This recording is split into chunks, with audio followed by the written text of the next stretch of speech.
Hi, I'm Geoff Stokes. Welcome to Geoff's Daily Dose of Encouragement. Today I want to encourage you about Bible evidence. At the moment I'm reading a book that my wife bought a while ago called The Jesus You May Not Know, written by David Jeremiah.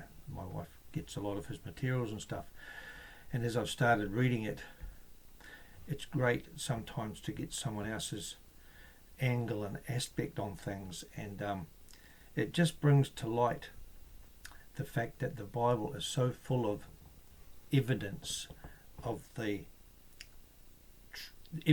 truth of the life of Jesus Christ, right from his virgin birth to his death and resurrection, and that we actually have that evidence of who God is through knowing Jesus Christ through the Bible, right through the Old Testament and the New Testament, all the prophecies that are there in the Old Testament about Jesus coming, right from Genesis, and then the actual living out of those prophecies in the Gospels.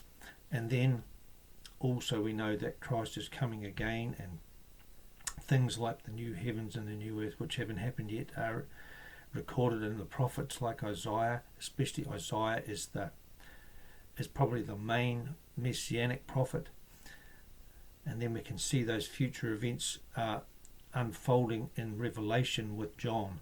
So that's my encouragement to you today. We're not living on a blind faith, and I know around the world today there's atheists and humanists and that denying that the Bible is real, or that it's a valid source document, or that even Jesus is a real person. They question the virgin birth and that. But you cannot possibly go past the Bible. People that said things hundreds of years before, and that every single thing that was said about Jesus was fulfilled in his life, and there's still things to fulfill, and he did them to such an amount of detail. The prophecies, some of them are quite detailed in what he actually did. That's not a natural thing, that's a supernatural thing.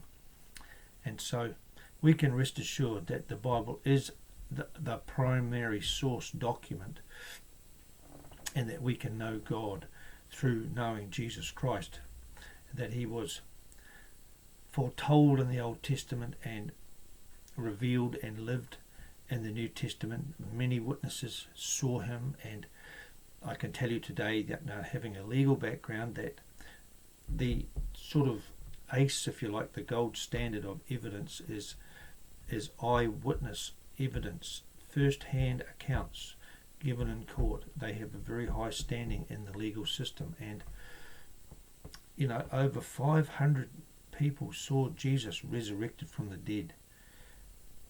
And to deny that is foolishness. It says in the Bible, a fool says in his heart there is no God. And we have the Bible full of the evidence of God, full of the evidence of Jesus Christ himself. And so we can stand on that, not blindly, but having an actual solid document.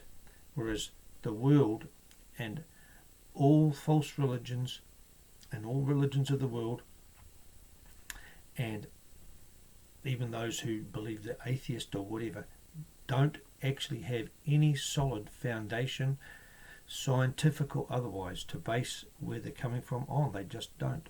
The Bible is it.